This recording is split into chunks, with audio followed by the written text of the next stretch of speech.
नमस्कार, मैं हूं उमाशंकर सिंह। इस वक्त मैं गोलान हाइट्स इजराइल में हूं। इजराइल एक ऐसा मुल्क जो अपने बनने के साथ ही चारों तरफ से चुनौतियों से घिरा रहा है। दुनिया भर में सताए गए यहूदियों के लिए प्राथमिक तौर पर बनाए गए इस मुल्क को कई तरह की चुनौतियों का सामना करना पड़ रहा है और इसलिए इजराइल लेबनान से लेकर सीरिया तक और गोलान हाइट से लेकर गाजा पट्टी तक अपनी सुरक्षा को लेकर खास चिंतित रहता है। अपने नागरिकों की सुरक्षा के लिए इजराइल ने कई ऐसे उपाय किए हैं जिसके जरिए वो शांति की हवा में सांस ले सके। इस रिपोर्ट के जरिए हम आपको दिखाएंगे इजराइल के अलग अलग पहलुओं को। करीब 5 दिनों के इजराइल दौरे में हमें केरम शलोम चेक पोस्ट पर भी ले जाया गया, जहां इजराइल से गाजा पट्टी के लिए सामानों की सप्लाई होती है। चेक पोस्ट की पूरी तरह से किलेबंदी की गई है। ऐसा इसलिए क्योंकि यहाँ कई बार हमला हो चुका है। You don't know. This is what remained from Toyota truck that exploded in our gate. Wow. You need this? Israel का आरोप है कि हमास गाजा पट्टी की तरफ से लगातार रॉकेट और दूसरे हथियारों के जरिए हमला करता रहता है।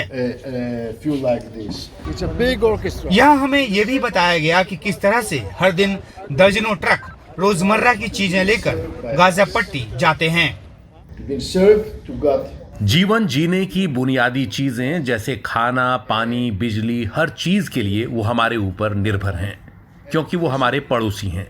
हमारे बहुत अच्छे दोस्त गाजा में रहते हैं। Because they are our neighbors. Because some of the best friends that I have living now in Gaza.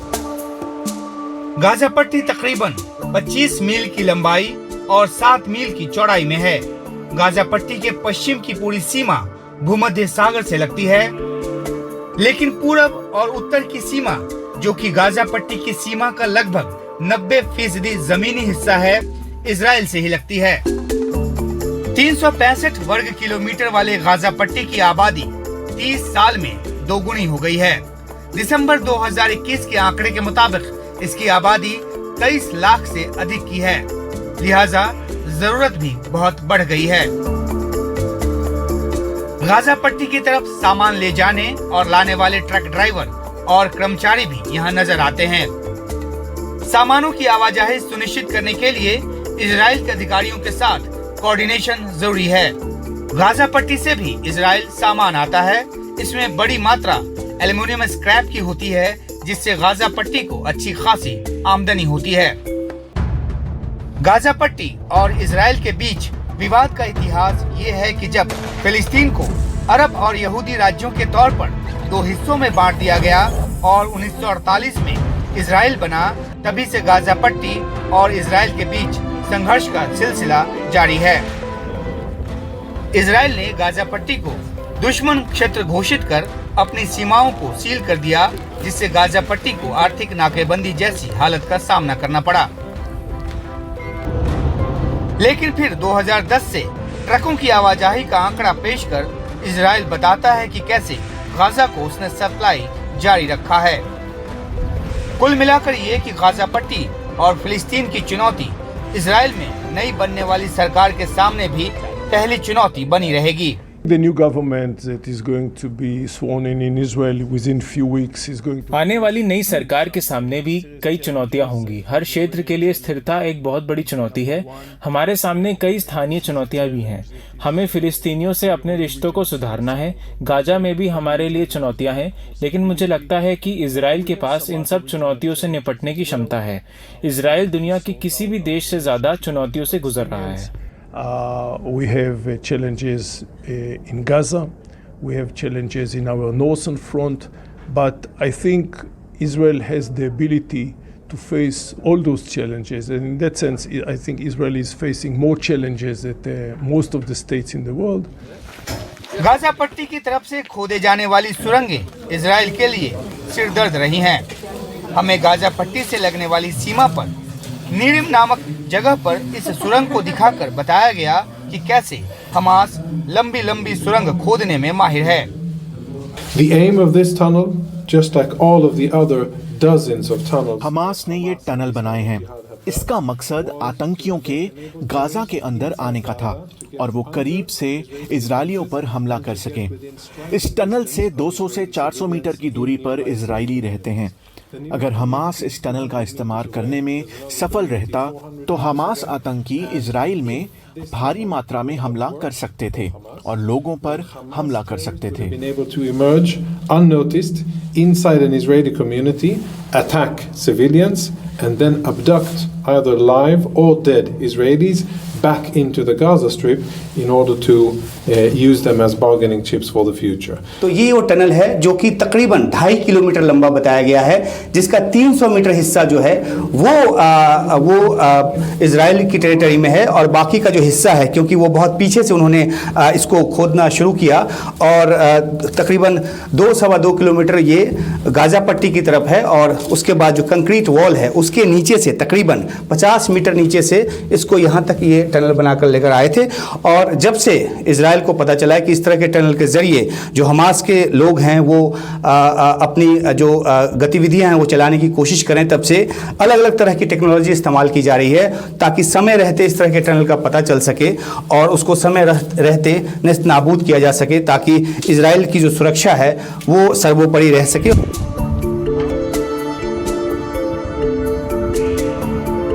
तेलगामा की इस ऊंचाई से गाजा पट्टी का विस्तार दिखता है। यहाँ हमें बताया गया कि किस तरह आसपास की आबादी पर हमेशा हमास के रॉकेट का खतरा रहता है। और यहाँ से तकरीबन 7 किलोमीटर की दूरी पर गाजा स्ट्रिप का जो हिस्सा है वो दिख रहा है और ये इसका जो अलाइनमेंट है इस तरह से है। जो हमें यहाँ पे ब्रीफिंग दी गई उसके ज़रिए बताया गया है कि जो यहाँ पे एंटीनाज नज़र आ रहे हैं वो असल में निगरानी करने वाले एंटीनाज हैं, जिसके ज़रिए जो गाजा स्ट्रिप में जिस तरफ से हमला होता है इजराइल पे, वहाँ पे निगरानी रखी जाती है।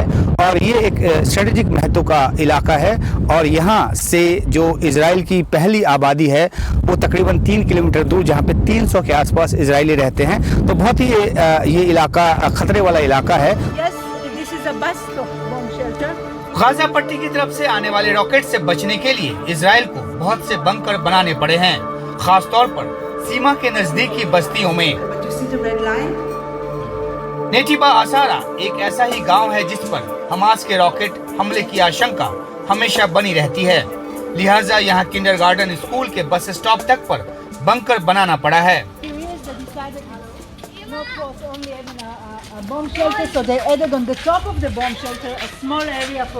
यहाँ अलग अलग बॉम्ब शेल्टर हैं, यहाँ भी एक है और यहाँ भी एक है। इस स्टॉप पर भी एक बॉम्ब शेल्टर है ताकि बच्चे स्कूल आते जाते समय अपना बचाव कर सकें।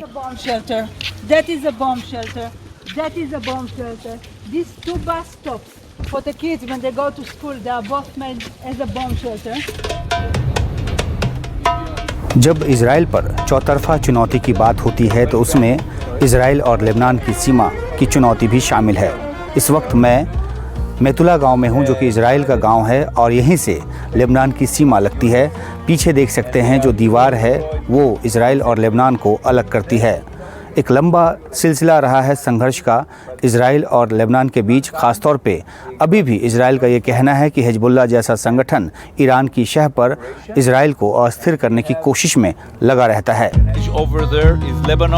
मेतुला गांव की ऊंचाई वाली जगह से लेबनान की बस्तियां भी नजर आती हैं। यहाँ हमें ब्रीफ दिया गया कि सीमा के उस पार के ठिकानों में करीब 2 लाख रॉकेट हैं जो इजराइल के लिए खतरा हैं। ब्लू लाइन यानी एक समझौते के तहत तय लेबनान इजराइल बॉर्डर की लंबाई करीब 130 किलोमीटर लंबी है। सुरक्षा की बढ़ती चिंताओं की वजह से यहाँ दीवार बनाने का काम शुरू हुआ है। इस हिस्से में 24 किलोमीटर लंबी दीवार खड़ी की गई है। स्थानीय लोगों को ये पसंद नहीं, क्योंकि इससे उनका सीमा के आर पार बेरोक टोक आना जाना रुक जाएगा। दीवार बनाने की रफ्तार कम है, लेकिन जल्द ही पूरी सीमा पर दीवार बना दी जाएगी। हम इजराइल के एक ऐसे गांव पहुंचे जहां एक तरफ सीरिया है तो दूसरी तरफ लेबनान। ये गजर गांव है। यहाँ दी गई जानकारी के मुताबिक इस गांव को 1967 में सीरिया से कब्जा किया इजराइल ने अपने कब्जे में लिया, लेकिन यहाँ लेबनान और हिजबुल्लाह, ख़ास तौर पे हिजबुल्लाह के जो लोग हैं वो रूल करते थे, लेकिन अब यहाँ 2006 के बाद पूरी तरीके से इजराइल के कमांड में है ये गांव, और इसके एक तरफ सीरिया है, इस तरफ सीरिया है और दूसरी तरफ लेबनान है। तो ये इस गांव की कहानी है छोटे में। और यहाँ अब जितने लोग हैं ज़्यादातर मुस्लिम हैं, और लेकिन उनकी जो आईडी है वो इजराइल की है और वो इजराइल के नागरिक के तौर पर देखे जाते हैं। यहाँ पे इजराइल का रूल, इजराइल की आईडी, इजराइल का एडमिनिस्ट्रेशन जो है वो चलता है। गोलान हाइट्स का जिक्र किए बगैर इजराइल के अस्तित्व की बात अधूरी रह जाएगी। दरअसल ये गोलान की पहाड़ी न सिर्फ सामरिक रणनीतिक तौर पर बल्कि इजराइल की पानी संबंधी जरूरत को पूरा करने के लिए भी अहम है। यहाँ से बहने वाली जॉर्डन नदी पानी का एक मुख्य स्रोत है। गोलान हाइट से नज़ारा कुछ इस तरह का दिखता है। जो पीछे है वो सीरिया का हिस्सा है, और सीरिया, ये जो वाटर बॉडी आप देख रहे हैं वो सीरिया में आता है, और सीरिया का एक बड़ा शहर भी यहाँ पर है। और ये जो सफ़ेद बिल्डिंग है, ये सफ़ेद बिल्डिंग यूएन की निगरानी बिल्डिंग है, और जो शांति व्यवस्था यहाँ लागू की गई है उसकी निगरानी के लिए ये यहाँ इनकी मौजूदगी है। तो ये पूरा इलाका जो है वो सीरिया के कब्ज़े में था, लेकिन 1967 में 6 दिन की लड़ाई के बाद गोलान हाइट्स पे इजराइल का कब्ज़ा हो गया। और ये कब्ज़ा इसलिए अहम है क्योंकि वाटर यानी कि पानी जो मुल्क को चाहिए इजराइल को, वो यहीं से उसका स्रोत निकलता है, और इसके बिना इजराइल की कल्पना नहीं हो सकती। हर सीमा पर मानवीय चौकसी के साथ साथ इजराइल ने तकनीकी तौर पर भी अपने को काफी मजबूत किया है। आयरन डोम नाम की इसकी मिसाइल प्रतिरक्षा प्रणाली किसी भी दुश्मन ठिकाने से रॉकेट या मिसाइल के उड़ते ही सक्रिय हो जाती है। हालांकि आयरन डोम से छोड़े जाने वाले एक मिसाइल की कीमत $50,000 के करीब है, लिहाजा इसे तभी इस्तेमाल में लाया जाता है जब कोई रॉकेट की दिशा किसी बस्ती या फिर अहम ठिकाने की ओर हो। यूं तो इजराइल यहूदियों का देश है, लेकिन इजराइल की कोशिश ऐसा दिखाने की है कि वो सभी धर्मों को साथ लेकर चलता है, और इसलिए वो पेश करता है अपनी सेना के उन शूरवीरों को जिन्होंने इतिहास के अलग अलग कालखंडों में इस मुल्क पर अपनी जान को न्यौछावर किया है, और इसमें अरब मूल के लोग भी शामिल हैं। अरब इजराइल संघर्ष के लंबे खूनी इतिहास के बीच इजराइल अरब मूल के अपने उन सैनिकों के लिए खास सम्मान रखता है जिन्होंने इजराइल के लिए अपनी जान दी। हेमोविल जंक्शन का यह स्मारक उन बेदोइन यानी कि अरब मूल के सैनिकों को समर्पित है। 1948 में इजराइल की आजादी की लड़ाई में अरब मूल के 230 सैनिक साफेद में शहीद हुए। कईयों के तो शव भी नहीं मिले, लेकिन यहाँ उनकी याद में कब्रगाह बनाई गई है। 1950 और 60 के दशक में जिन अरब मूल के इजरायली सैनिकों को सीरिया में पकड़कर मारा गया, उनकी याद को भी यहाँ संजो कर रखा गया है। 20% of the Arab population are... हमारी आबादी का 40% हिस्सा अरब है, और उनमें से कुछ ने इजराइल डिफेंस फोर्स में अपनी सेवा दी है। ये मुझे भी अचंभित करता है, लेकिन यह हमारे लिए सामान्य है। हम आर्मी में भी अपनी सेवा देते हैं। हम इजराइल का एक हिस्सा हैं। स्वास्थ्य, शिक्षा जैसे तमाम क्षेत्रों के साथ साथ सेना में भी सेवा देते हैं, और यह हमारा सर्वोच्च बलिदान है।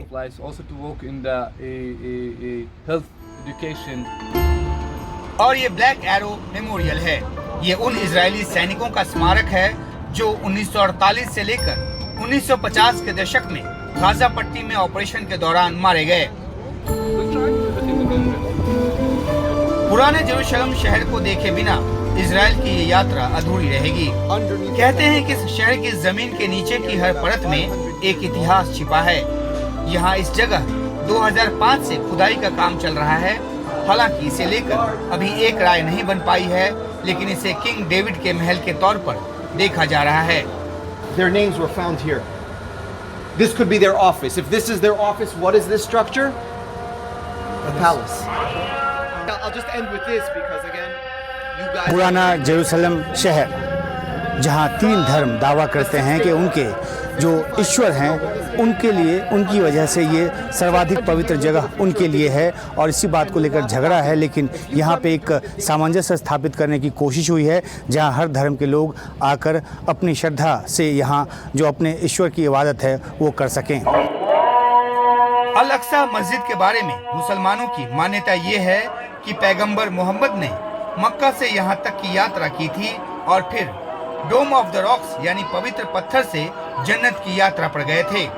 हर दिन हजारों की तादाद में मुसलमान अल अक्सा मस्जिद में इबादत करते हैं। यही पश्चिमी दीवार है। मान्यता है कि कभी यहूदियों का पवित्र मंदिर इसी जगह पर था।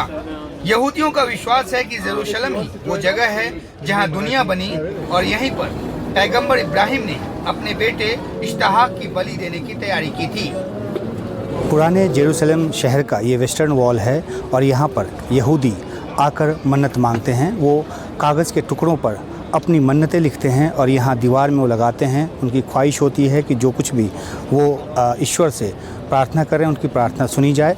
और यहाँ बहुत सारे यहूदी जो हैं वो अपना जो क्रंदन है वो भी करते हैं। इस क्रंदन के ज़रिए वो ये दुख जताते हैं कि उनका ये जो टेम्पल है, जो मंदिर है, उसको डिस्ट्रॉय किया गया, नष्ट किया गया। तो अपनी भावनाओं को आकर यहाँ पर इजहार करने का एक ये तरीका है और ये सबसे पवित्र जगह है यहूदियों के लिए। इजराइल 1948 में बना और 1967 में जेरूशलम पर इजराइल ने अपना कब्जा कर लिया।